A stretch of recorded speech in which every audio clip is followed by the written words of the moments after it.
Jumping into the Porsche 911 Carrera Rsr 3.0, one might be mistaken for thinking that you've accidentally sat inside a garden shed with a rocket attached to the back of it.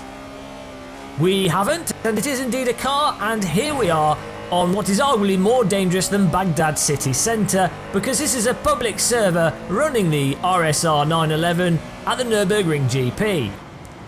Onto the brakes, we first are introduced to the fact that the car does indeed need warming up somewhat before the brakes take effect. This is a lesson that's better learnt offline, but why not learn it online in the context of a public server where you can ruin everyone else's day? The second thing you'll be introduced to with this vehicle is the fact that if you get on the brakes too heavy, the back end will come out. If you get on the accelerator too early, the back end will come out. If you turn too aggressively, the back end will come out. In fact, just about everything you do with this vehicle, if you're not careful, will cause the back end of the car to come out. Now at first this will be incredibly irritating and probably result in a lot of people going for a Serengeti joyride on the dirt, on the grass, and probably end up driving into the multiple walls located around each racetrack. After a while though, and in this case after about 2 or 3 laps and a couple of hours of studying, it soon becomes apparent that you do actually get a really good degree of control with this car, and if you're delicate, as we say, like a ballerina with a broken ankle after taking quite a few ibuprofen, you will start to really appreciate what this vehicle can offer. And of all the vehicles, it probably is one of the better ones for training you as a driver to be delicate with the car to get the most out of it. Now some might say there probably are more safe and less punishing ways to train someone how to be delicate with a vehicle, but this does get the job done, and it is really rewarding when you finally do get the delicacy just right and you're serving up lap after lap of high quality driving. In terms of grip levels, the car is surprisingly sticky, and you really will be taken aback by what pace you can take through some of the longer corners. When the car does give out on its grip though, you will find it slowly sliding out, and on occasion towards the mid to late part of a corner you might realise that you've just run out of track because you did indeed go into that corner too fast. Fortunately, the force feedback for this vehicle is indeed very communicative, and you can very quickly learn what the initial state of the car should be and how much grip you need at the start of a corner to rectify any issues that you were having at the end of a corner. Interestingly as well, something you can do if you're particularly sloppy with this vehicle is find that you're going into corners then oscillating in and out of slides. Again, through a bit of trial and error, a bit of practice and sexy driver skill, you can rectify this by either balancing the car on the throttle with a bit of counter steer and just playing with it as if you were playing with an attractive Russian model, which obviously happens every day for me, or you could just be super careful and make sure that you don't go too aggressive into corners and stay well within the grip thresholds of the tyres. Now this car does have a fair amount of suspension travel, as you find in most older vehicles, and on occasion you will feel as if you're riding an overweight person down a mountainside. This again can be rectified by simply preempting this movement and using it to your benefit. Again, something that's incredibly satisfying as we decide to drive side on for no reason at all, something that we regularly do mid-race. Got to keep things exciting, and it's nothing to do with our inability to drive cars properly. One thing that I've found especially satisfying with the suspension on this vehicle is going into the tighter corners that follow on from heavy braking. So for example on this circuit, the NGK chicane, if you load up the front end of the suspension just right and you're on the brakes, you then can induce a slight amount of understeer, allowing you to initially take the corner to what would be too tight, causing you to clip the curbing, but then fall back on the understeer to actually make you take the corner correctly. And when you nail it, it's just really satisfying, giving you the feeling that you're a competent driver. Of course, you'll now see that we're not a competent driver and we completely failed miserably, resulting in us going in a straight line.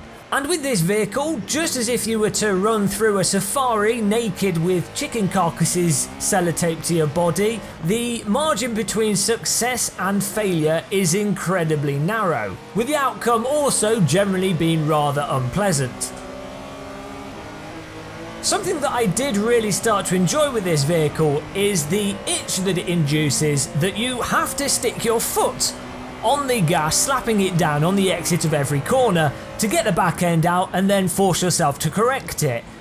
Of course, this isn't really conducive to good lap times.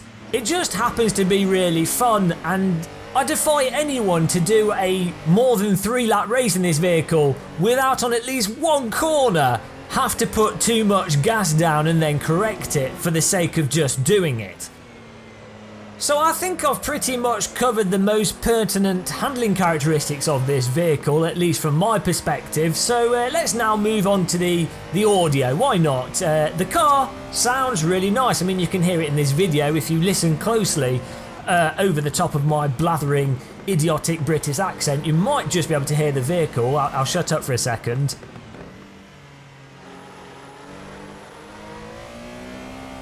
So the vehicle does have a really nice tonality to it, and if you're playing with good quality headphones or a good hi-fi, it certainly sounds a lot better than a lot of previous vehicles in Assetto Corsa. I still think there's room for improvement. I think AC lacks some of the crispness and clarity found in Automobilista and some of the other simulators on the market. Race Room as well has particularly good sounds with lots of its vehicles.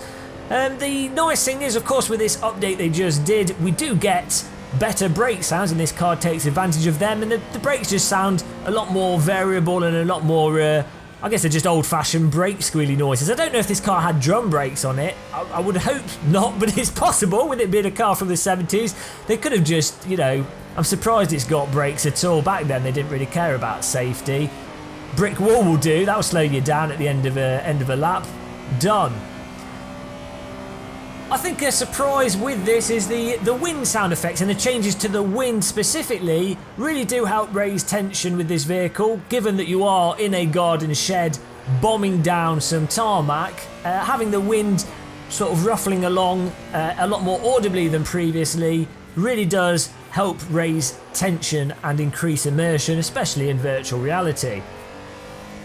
Now, outside of the sounds, we move on to the graphics and the visual appearance of the car. You can see in the video, probably not as well as I can see in my VR headset. Those of you that don't have a VR headset can't appreciate the three-dimensionality and the solidity that you get from VR. But I can assure you, those of you that don't have VR, from my experience with this car in VR, how many times can I say VR in a row? There's probably a world record coming up. But you can really appreciate all the little dials, all the buttons. I always say this, but everything's really faithfully modelled.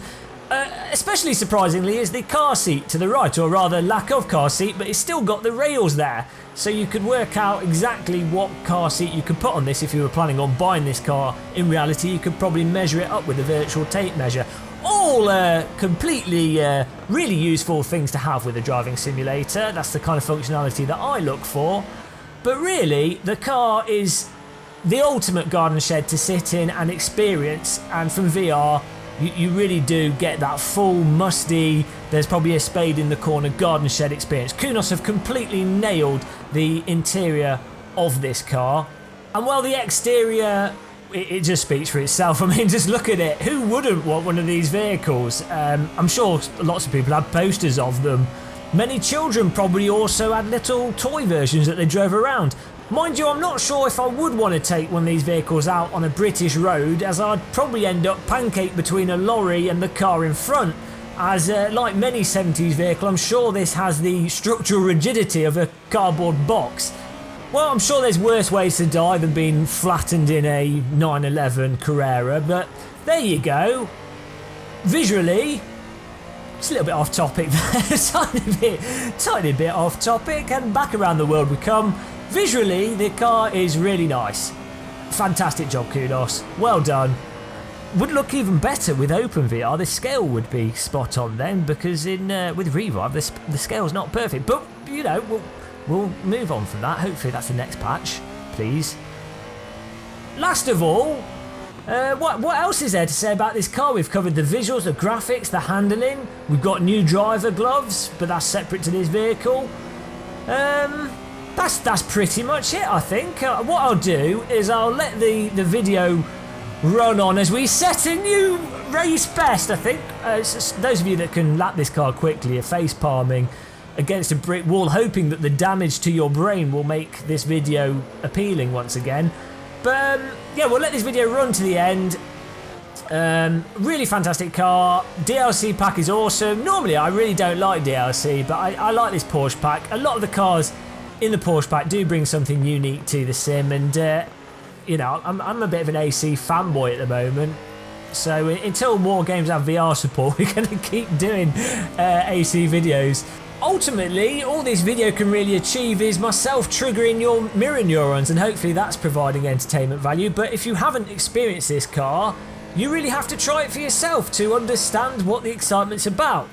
Now, we will do more vehicles, hopefully in other simulators, and hopefully more simulators, as I say, have VR support so I can get into them more. Really, if you get into VR, it's really hard to enjoy driving games in 2D. It's like you've sort of moved up a level. Same as if you use a direct drive wheel and then go back, you sort of feel like you're being crippled and hobbled like a peasant in the stalls where they throw rotten vegetables at them. But regardless, don't forget to subscribe and like, and I'm going to have a cup of tea for now because we've run out of coffee and I'm a filthy British guy, not a filthy Yank. So I'll see you in the next video we do, or our stream. Until then, goodbye everybody.